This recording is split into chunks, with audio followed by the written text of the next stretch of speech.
Greetings and salutations, friend. I am Jeremy Tank, and if you are watching this, I would love to know, what are you experiencing today? What is life like for you? What is going on? What are the things that you are feeling? What are you seeing around you? Share it with me, because I want to know what your life is like and what your perspective is like. How are you today? So this week I've been talking pretty broadly, I think, although there are some specific points, about identity. And the idea of who you are, or at least kind of discovering who you are, right? And yesterday we talked about confidence, and confidence being this idea that is really the strong faith in yourself that things will work out, and that things will work out to positive results. And really, it's based in the faith in yourself and understanding that you are good enough, that you are worthy, that you can absolutely accomplish something, and that, there are plenty of times where we get stuck inside our heads, we get stuck inside fear, we get stuck inside anxiety, we get stuck inside these parts of ourselves that have been trained to feel less than capable, to feel less than able, to feel less than worthy or less than perfect. And this is stuff that unconsciously is sort of fostered unintentionally in us as we grow. And I've talked about it several times now, that there's this point between even before you're born and about 7 years old where your brain is in this magnetic state. It really is just sucking in, vacuum states even better. It's sucking in all this information around, trying to match how the world needs you to be as you grow. It's training for you to be a person. And all of these experiences in that age and that time, and actually moving beyond that, very much are emotional. In fact, every experience that you have is really emotional, right? You don't make decisions based on the logic of things. You make decisions based on the limbic response, the limbic brain, which is the emotional brain, which has a lot to do with the subconscious, the unconscious parts of who we are and how we feel about something.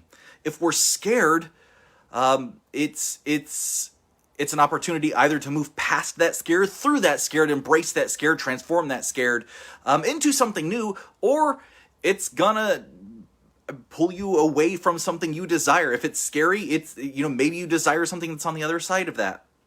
And confidence is really just recognizing that there is a faith that you can have in yourself, a base level of just believing in you that you can accomplish something and move into it towards positive results. Hi, Tree.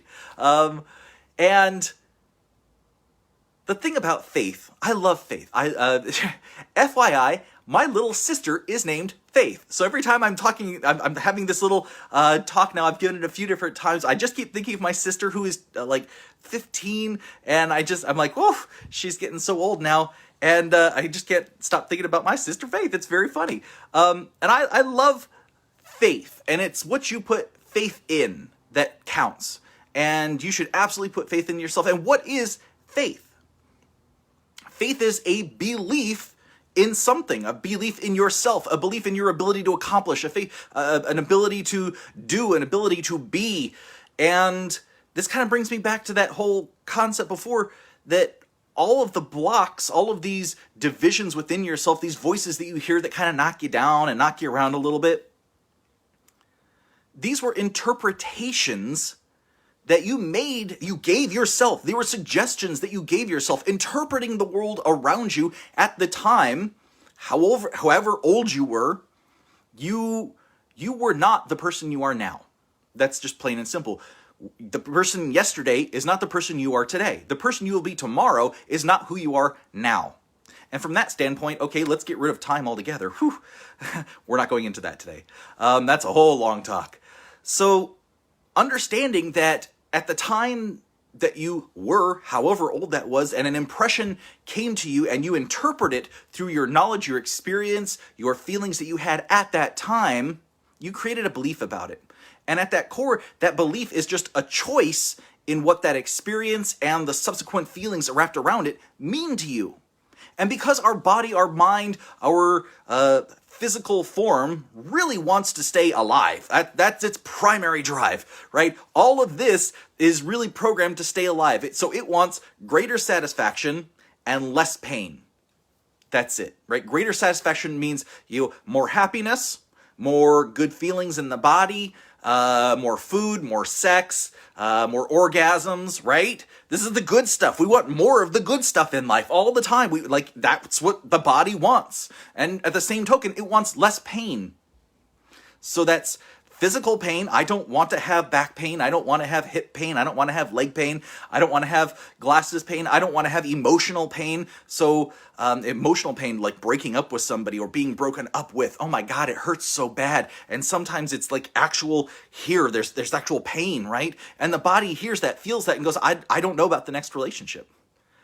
That's scary now that I have felt that pain. But when we understand that that pain is part of the wave, part of writing out our existence, our life. There are good times and bad times. And this gets back to the quantum field. The quantum field is just energy, all kinds of energy, and energy moves in waves. There is a reason that people say to raise your frequency, your vibration, you need to embrace love, because love is a higher vibration than anger and pain and doubt. And all of those things are like down here in the gut, and I can't even get the camera down that far. And love is exalting, because when you come into this world, before the programming, you are perfect. You are, for lack of a better term, pure love. As a baby who is born, not even born, you are looking for love. You are looking for nourishment. You are looking for somebody to help sustain you. You don't even have an ability to sustain yourself. And so you are living in this state of pure love. And a lot of times gurus say, we reach enlightenment when we get to back to that point of pure love, pure sharing, pure compassion for all of us. And the reason I've said a couple times now is, if we start as pure love, if we come in as pure acceptance, as this gem just shining brightly, and every single experience, everything we feel, everything we see, touch, hear, taste, creates a shadow. And if it's scary enough, it's traumatic enough, it creates a little division within us in our subconscious, our unconscious, that other than active participation thing that's happening to us, there's a little piece of that is just a reminder. And that actually can go into our tissues, into our body. And if that happens again and again, and then it gets traumatic enough, it can cause dis-ease in our bodies. And this is just basic Chinese medicine, basic naturopathy, basic, even core Western medicine is embracing this kind of idea that long-term stress and anxiety create dis-ease in the body cellularly. So confidence is making the choice that you believe in you, and that you can have faith in you, and believe it deeply that faith in you will be rewarded. And the way that you show yourself, because confidence doesn't start when you start something. Confidence starts after you've begun, after you've traveled a little bit. And the reason it starts there, this is just like motivation, just like purpose.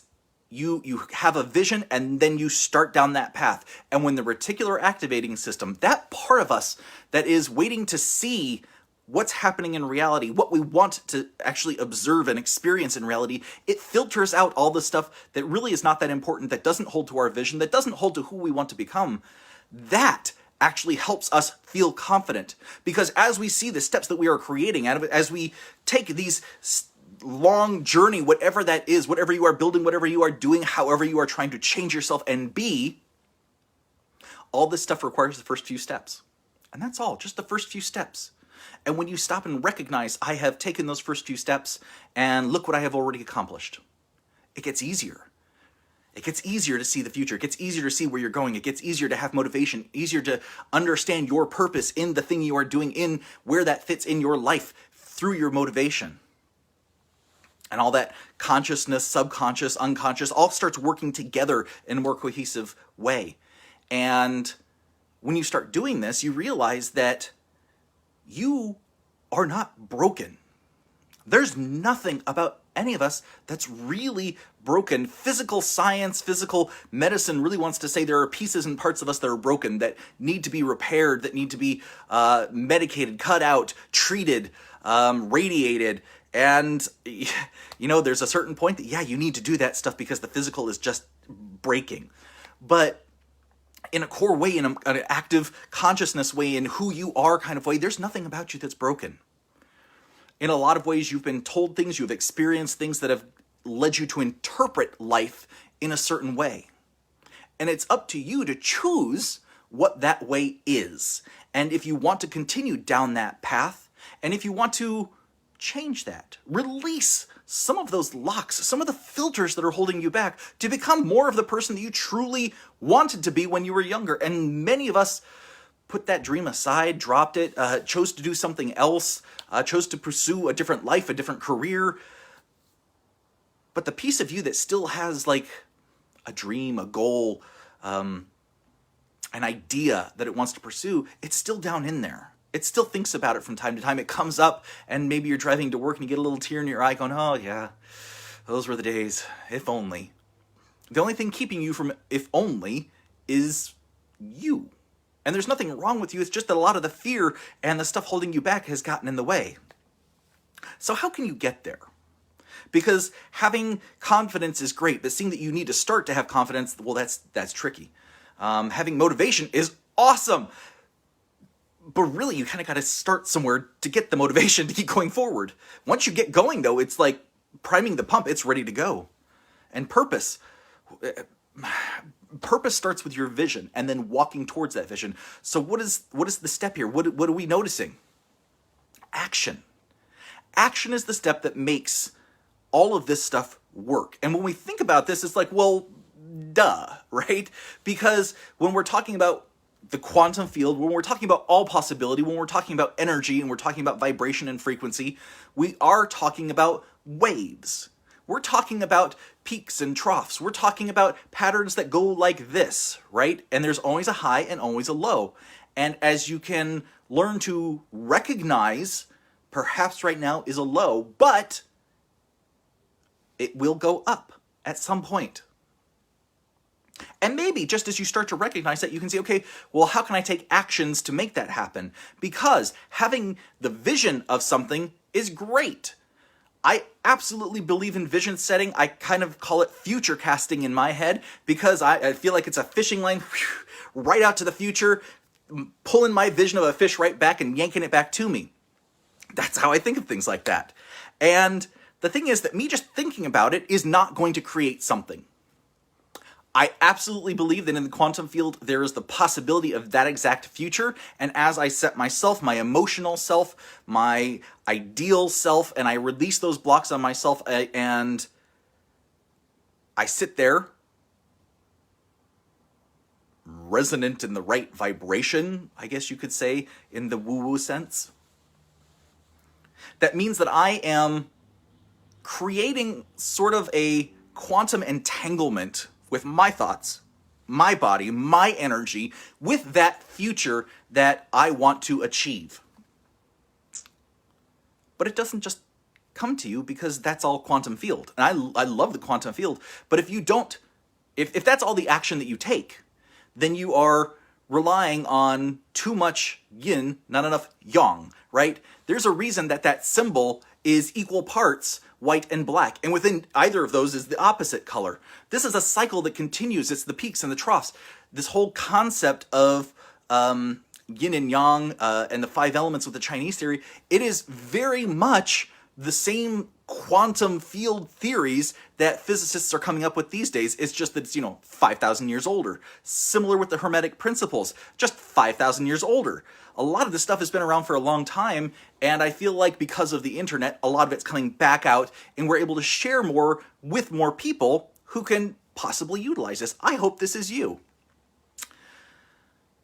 So how do you take those action steps? What does that look like? Because having the vision, fantastic. You have just created an idea. And ideas are powerful things. To take the next step, though, we need action. There's a difference between intention, which is what you have when you have the vision and you want to move down that path, and action. And pardon me while I flip my page here to the next page so I can see my notes, as I throw pens all over the place and create a mess. This is how I work.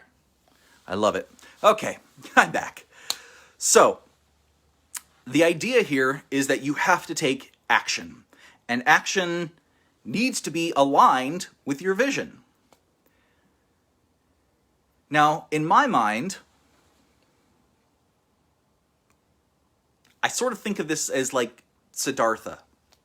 If you've read Siddhartha, you'll understand the metaphor of the river. Basically, Siddhartha is this guy who's born a prince in his village, of the highest caste, the Brahmin caste, who are meant to be the leaders, the spiritual leaders. They know all of the ways to all of the practices to get worship on, to get their worship on. And so this Siddhartha, the guy, as a child, basically goes, okay, this is just, it doesn't fit. I know that there's something more out there. I don't get it. So he goes out on his own. He basically gives up all of his belongings, all of his clothes, all of everything, and lives dirt poor, wandering through the forest, trying to find himself, trying to find enlightenment. And then he runs into the Buddha, and he sits down with the Buddha, and the Buddha says, well, you've got to follow my dictates. You've got to do what, all these things.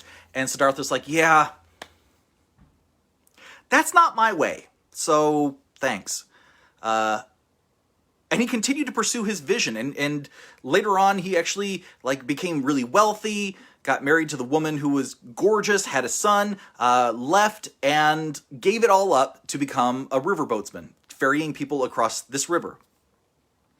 And as he was on the river, as he was living his life, he gradually learned to see life, the universe, everything as this river.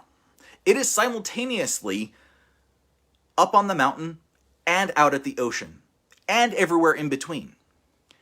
And at different areas, this river is rapids, it is falls, it is rocky, and the whole point of the river boatsman is to understand the flow of the river, understand the different seasons, the different ways that it moves and translates, so that they can get people safely from side to side. And they know that if they, the current maybe sweeps this way, and so maybe they have to target their boat more this way in order to get to the opposite shore on the right side. So eventually, all of this leads him to pure enlightenment. He reaches nirvana. He understands the universe, and energy and life in the universe is the river. It is the stream. Everything is just flowing. And this actually kind of ties in with how Ram Dass thinks of things, and of everything universe flowing, and you are just part of it, and you are meant to experience this flow. You are in the river, you are in the stream. And maybe if you've had times where things are going really good, that you've noticed and felt the same way. Where things are just, it's easy, it's flowing, you make the right choices, it's automatic, it's great, it feels awesome, right? And sometimes there are times where one thing goes bad and you feel like you are tumbling down the falls. You're hitting the rocks at the bottom. You're just doing the best you can to try and find shore, or you get sucked into a whirlpool. And that's emotionally, that's energetically how life can feel. So I tend to think that when we're imagining ourselves now, that we are at one point in that flow. And when we are trying to picture ourselves later in life, in the point that we want to get to, it is another point in the flow. And this vision that we have is tying those points together. That's quantum entanglement. The energy, the flow, the river itself is energy, is the universe, is the stuff around us, the wave energy, the quantum field that we can't see. And us as the particles, we are in this ocean of energy, we are of this ocean of energy, and we are trying to get from wherever we are to that point that we picture. And we can basically see it, we can feel it, we own it. But what we can't see is the tides of these currents around us. And having that vision is great. The next step is strategizing that vision. Because there are currents of energy. There are eddies of energy. There are whirlpools that trap you. There are stagnant zones of energy that don't let you out. And strategizing it helps us at least identify what are the giant pitfalls that are going to happen. What are potential things we want to stay away from, right? And in the physical world, what does that look like? That looks like, well, I'd like to keep my house. I'd like to make sure that the bills are paid. I'd like to make sure that my family is healthy. I want to make sure that I'm healthy, that my animals are healthy, that my spouse is healthy. It looks like that. It's how we want life to be. And all of these ideas, the values that we hold, the beliefs that we hold, the feelings, all of that, they are part of the symphony of vibration that are you. And on that subatomic level, everything's vibrating. Well, every one of these things, every one of these thoughts, these feelings, they are you. And this energy around you is part of that, and not part of you, but part of you. That's confusing. So the thing is that you need to get through all the obstacles and try to maintain as much of you as possible. And when we hold on to those blocks, when we hold on to the trauma, the training from when we were growing up, it sort of distorts our ability to swim in this current. And if any of you have seen Finding Nemo, imagine yourself as one of the turtles in that Australian current. From the outside, before Nemo and Dory get into this current, about, halfway into the movie, it's just blue ocean, and the ocean has some current to it, but it's not that bad. And then they get to this east something current, and all of a sudden they get sucked up into it, and there are these radical turtles riding out this waves, right? Because it's just like streaming past everybody else super fast, man. And it's cool because it sucks them up and it carries them at super high speed. And that's sort of how these energy waves are when you connect yourself with your vision and you actually take the actions you need to navigate the currents of all of this quantum energy. So how do you stay on the path? And this is where I really wanted to get to today, is the idea of values. And values are a tricky question these days, because values are really, well, in terms of business, right? A business, if we look at this on a very logical, very base level sense, a business is an exchange of value. You give me something I value, and I give you something you value, equal or more than whatever you gave me. And that's pretty much how it is. You want to make sure you get good value for something, so you exchange for something of equal value. Values with us are the things that we hold important and that we believe are important for our life, for our vision, for our perception of how we do things. Really, values are how we are judging, because we always, one of the primary functions of the brain is comparing. So value is one of the ways that we compare with the outside world to determine if we are doing things the right way. And value has a lot to do with ethics, because a lot of times the things that we value are honesty, moral ideas.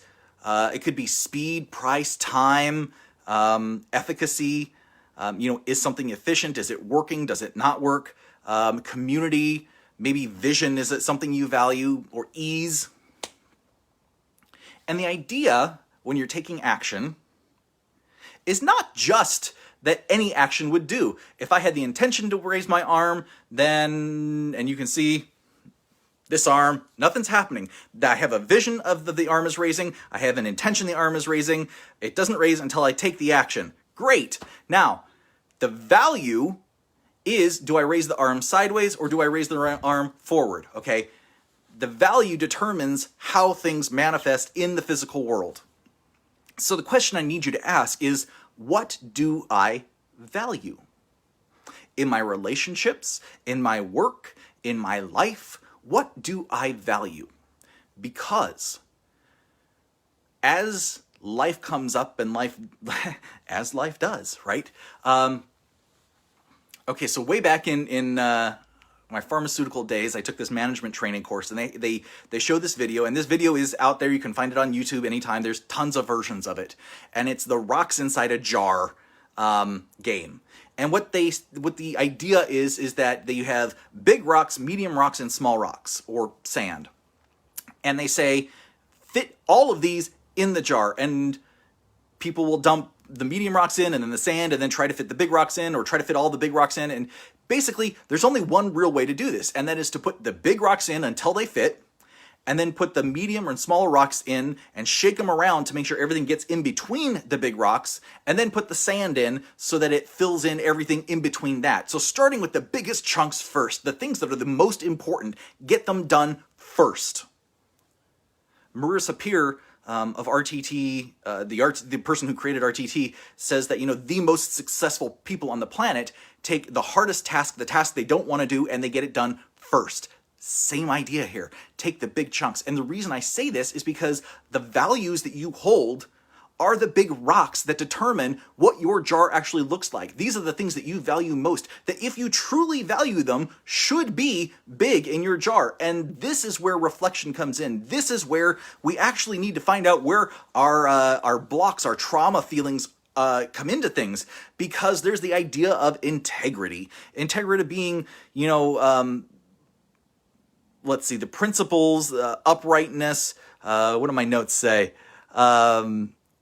The strong morals. So that's one definition. The other definition being like whole and united, as in like integrated integrity.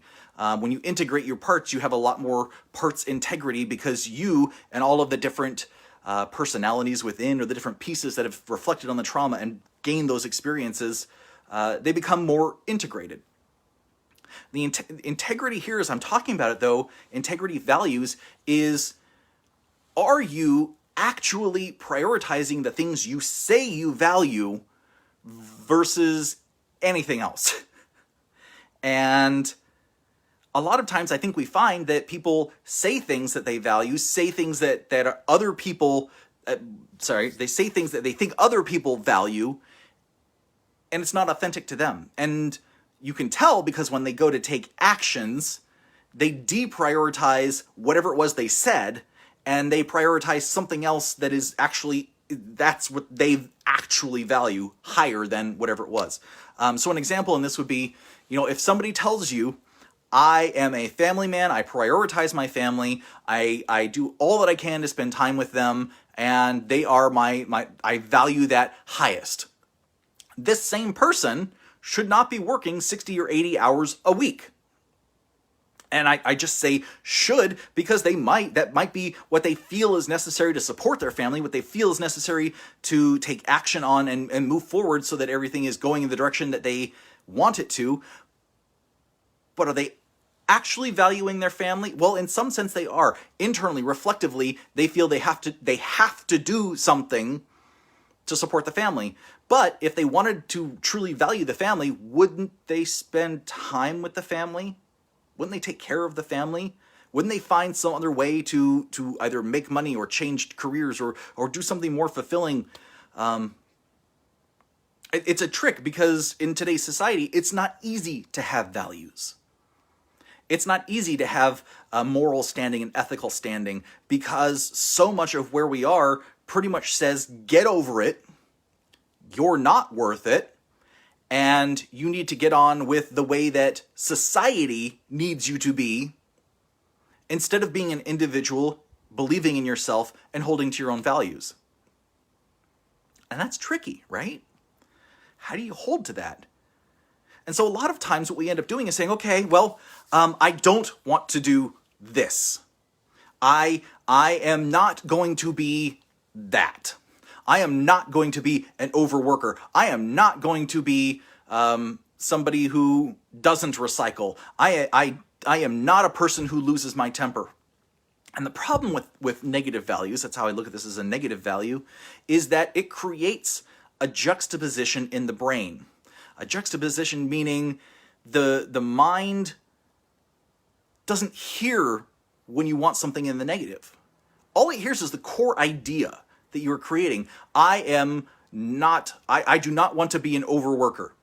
I do not want to overwork. Well, the brain, the reticular activating system, the mind, the body, here's overwork. Overwork, overwork, overwork, overwork, overwork, overwork. And all of a sudden, there's anxiety that starts to build up. There's tension that starts to build up. There's a feeling of inauthenticity within us because our integrity is challenged. Because what we're hearing is inside the mind is overwork, overwork, overwork, even though we're saying, I don't want to, I don't want to. Again, we're focusing on the negative, which in the mind, it's neither positive or negative. It's just the concept of it, and that creates a pendulum swing. And it's the pendulum, this is the pendulum of society, the pendulum of the siphons, the whirlpools in this energy, this quantum energy, the stuff that gets you and doesn't want to let go of you. The stuff that you find you don't really have a choice. You have to do it, or else.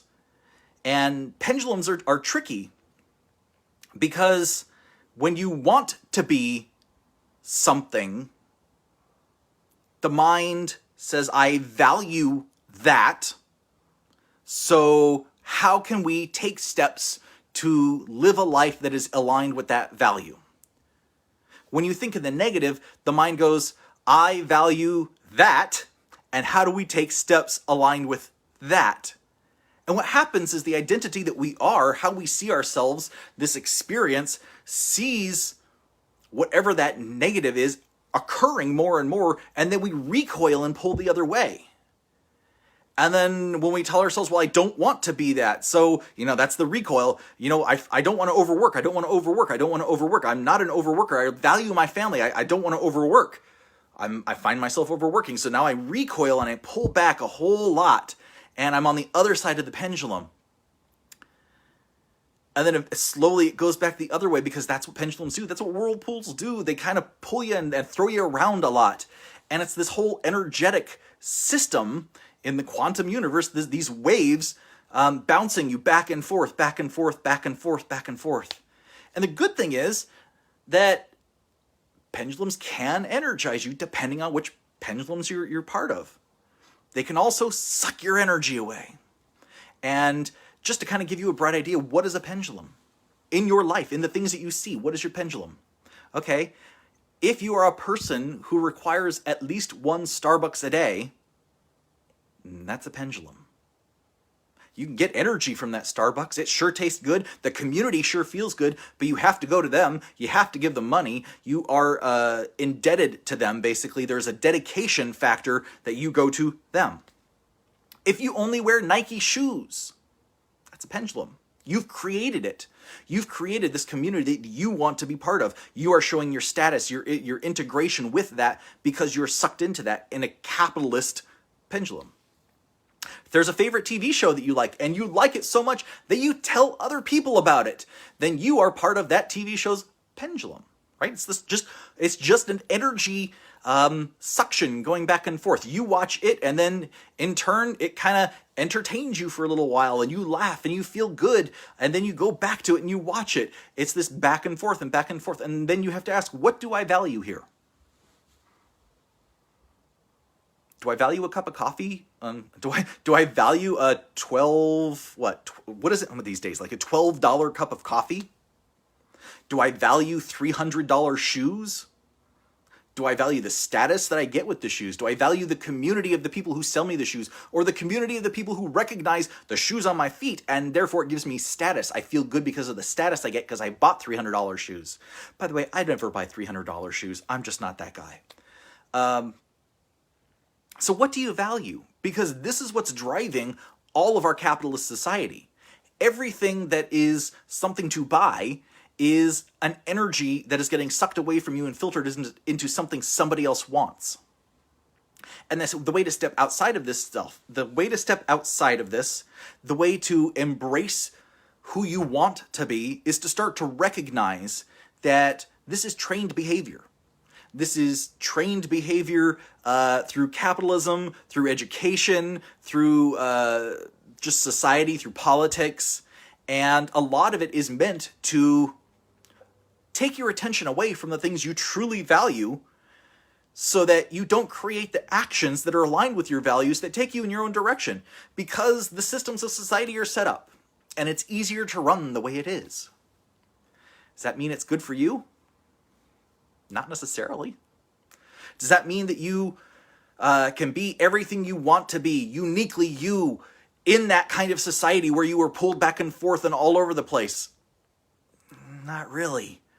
You kind of have to go through this revealing process, moving through the traumas, understanding where you are being pulled, where you are being drawn to through this quantum current, just like those turtles. Like, they were steering themselves in that current to the destinations that they wanted to go to in Finding Nemo.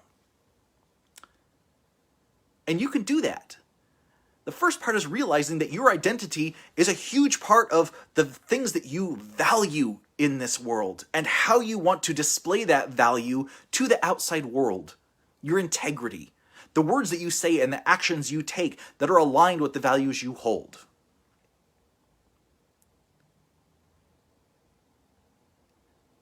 So I hope this makes a little bit of sense to you. I hope it's a broad enough topic that you can go, yeah, I hear some of that in there, and I want to integrate some of this in my life. I'm integrating some of this in my life right now.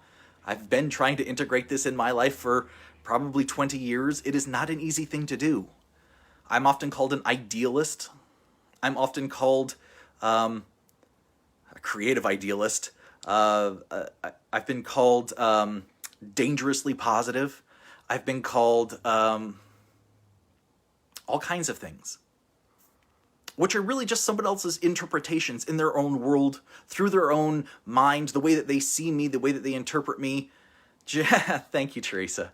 And the thing is that it's hard to be an idealist. An idealist is really somebody, in my mind, is somebody who has a vision, who knows their value, who is going into the world and trying to create that value with integrity and authenticity, being true to themselves and true to what they do. So that's kind of the summary of what I wanted to share with you today. I'm busy revising some of my brand work right now based on the stuff I've been talking about with everybody, based on everybody's feedback. And that's the reason I wanted to ask just one more time, because my program, Manifest Design, is really about honing the words that describe what you're trying to create in the world, and share that with your audience, and really bring your vision to life in a way that is easy, so that you understand the value behind it, so that you can share the values behind it, so you can share and build your own authenticity and integrity as you move forward. And I really believe in that process. It's a very personal process for business owners, because it's really your life, it's your world, it's your vision, it's everything you want to bring. And unless you're someone that just is trying to copy somebody else, you have your own creative genius that you are bringing to the world. And I think it's valuable, and I think it's worth bringing in. And the more diversity we have in this world, I feel like the stronger global community we have. So if you're interested about that at all, it's called Manifest Design. You can check it out on my website, www.thinktankcreative.net. And you can schedule for a free half-hour consultation. I would love to hear from you, learn what's important to you. And in the comments today, definitely just tell me, like, how are you doing today? How do you feel about this content? Do you like the stuff I'm sharing? Does it make a difference to your life? Are you enjoying it? Are you feeling good? Are you feeling energized? Because that's my goal, and I want to make sure that we're moving in a really positive direction. Thank you so much, and, guys, I love you. Take care.